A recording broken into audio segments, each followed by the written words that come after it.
thank you to Hedayah and the sponsors and their strategic partners for enabling this event. It's always wonderful to be able to meet with the fellows and the audience at a Hedayah event, so that's fantastic.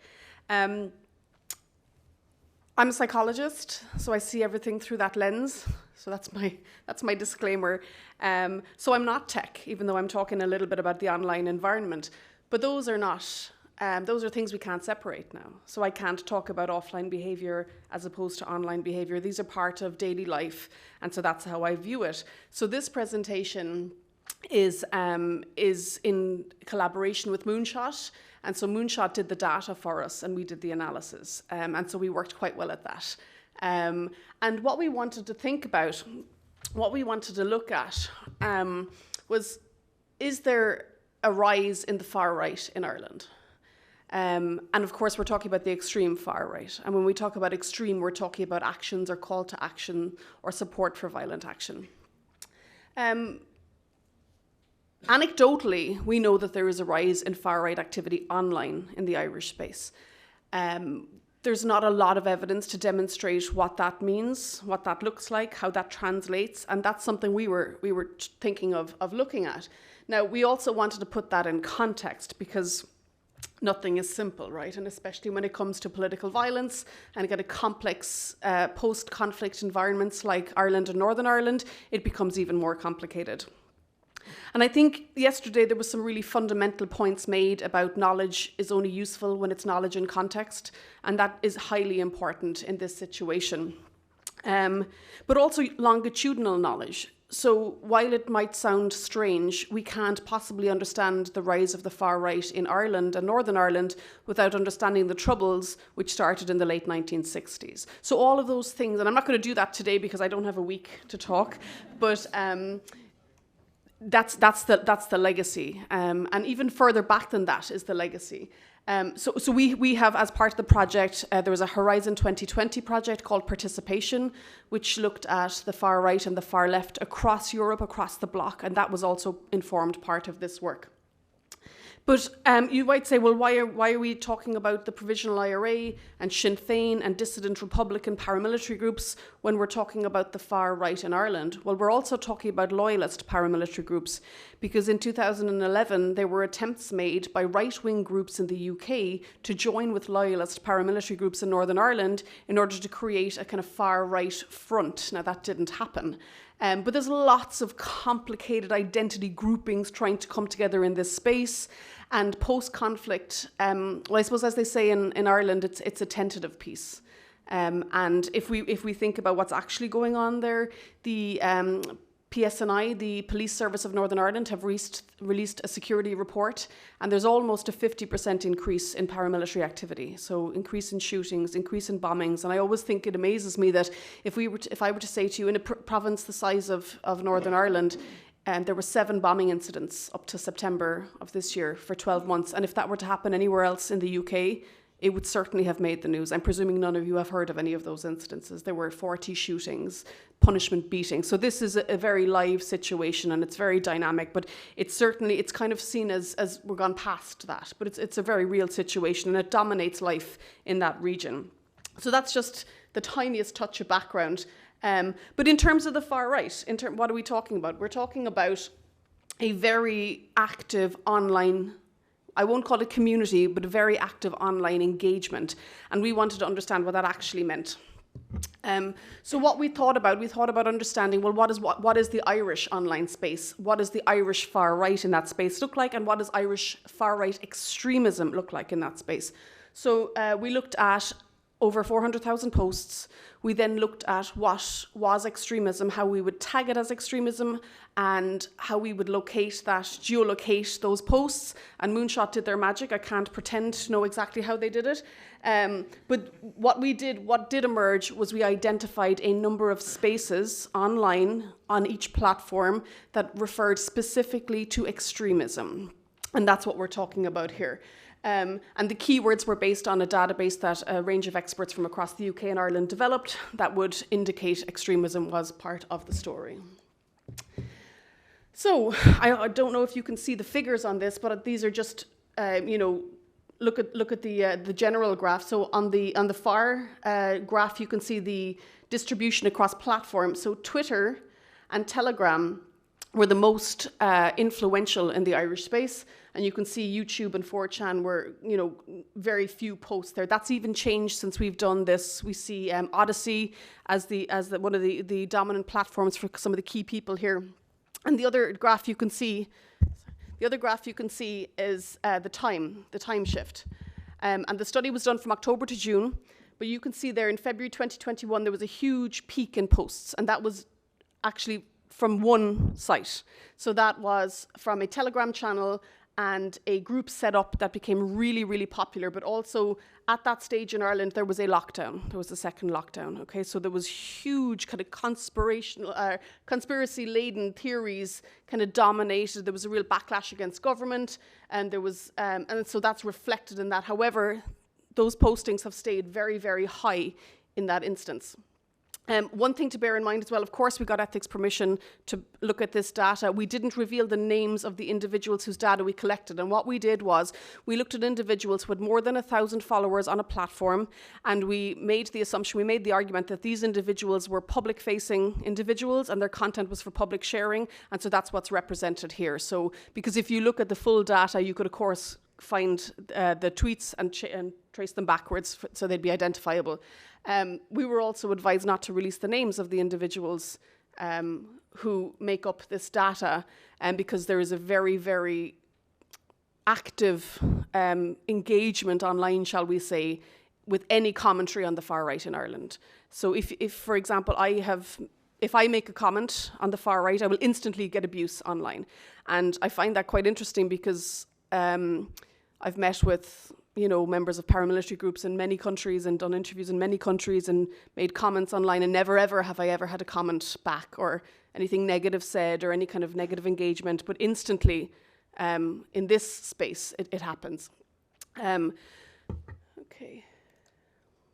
So what we also wanted to think about was, what does it mean to talk about the extreme far right online in this case? And we made a presumption that actually the influence would come from the UK, and that would be looking at the far right activity and themes and ideas that are dominant in the UK. But in fact, it wasn't. It was the USA is where a lot of the influence of ideas came from. Now, the quality of the content, in some cases, it was mocking the far right in the USA, but that wasn't dominant enough to be relevant. But there was a huge reference to conspiracy theories and kind of history and conflict. And influencers in the USA, and those were interestingly translated into, sorry, I thought I was getting a warning, am I doing okay? Those were translated into Irish far-right ideas, which I'll come back to in a second. But you can see the UK is quite influential, and then you see Canada and Australia. So those are the points of reference. So when they're looking outwards for ideas, when ideas are, we talk about contagion, that's where the direction is coming from. And the content across platforms is exactly what you might expect it to be. So it's all the big ideas from the far right. Anti-black, anti-right, anti-left, alt-right, Great Reset, all of the conspiracy theories feature. QAnon is quite high up there. Anti-Semitism, the New World Order, anti-LGBT, etc. Okay, so all of the key themes do emerge, but you can see they're swayed there to the left-hand side with those. So it's Great Reset, anti-left, alt-right, and anti-black and anti-government. So what does that mean? Those ideas are general themes, and we coded those as general themes, but what that actually means in Ireland is, I suppose, what's the interesting thing about this. So we have what you would call an Irish QAnon, and to some it's laughable because it seems outrageous, but in fact it's not, it exists. So there was people at marches, 2 and 3 years ago, were talking about the national broadcaster, so Radio Telefishéireann, which is the national broadcaster, that they were stealing babies, and the journalists were drinking the blood of these babies in order to stay young. And people could not understand, they were saying, this is, you shouldn't really platform these people, they need help, and, so they didn't understand where these ideas were coming from, that they were pulling from existing conspiracy theories. So you have a lot of that kind of local interpretation of extreme ideas. In terms of nationalism, there's a complexity in the far right in Ireland. So if we ask, so what does this mean? What does it mean that we have a growing following online? There's an active online world of the far right. does it translate to action? Well, what does the far right look like on the ground in Ireland? It looks like protest. It looks like anti-government protest. It looks like, harassment of politicians, harassment of journalists. It is active protests outside and inside libraries. It is anti-trans protests. It is pro-women, but really anti-trans protests. So there's anti-LGBTQ plus protest. So it's all of the things that you might expect. Very small numbers of individuals attend these protests, but what the danger is and what we see happening is that there's a mainstreaming of the ideas. So you have it coming from both sides. So you have the mainstreaming of the radical ideas, and then you have a situation where the small, active, vocal, far-right individuals are jumping on the bandwagon of existing grievance. So housing crisis, for example, services crisis, healthcare issues, and you see it coming from both sides. And then, of course, you do have politicians who are taking sound bites from the far right in kind of a populist way and using those ideas, again, mainstreaming these ideas further. So where does the danger sit? That's where the danger sits. In terms of active extremism, there has been a number of cases of individuals targeting reception centres for people seeking international protection. There's been assault of homeless people who are normally immigrants to the country or seeking international protection. There has been, kind of physical barriers placed around libraries.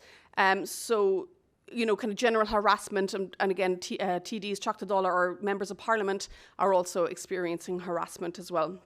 But there's a complex identity crisis in the far right in Ireland, which has been used to explain why we don't have far right activism and why we don't have far right politics in Ireland, and that's because Sinn Féin and the Provisional IRA historically owned the nationalist narrative.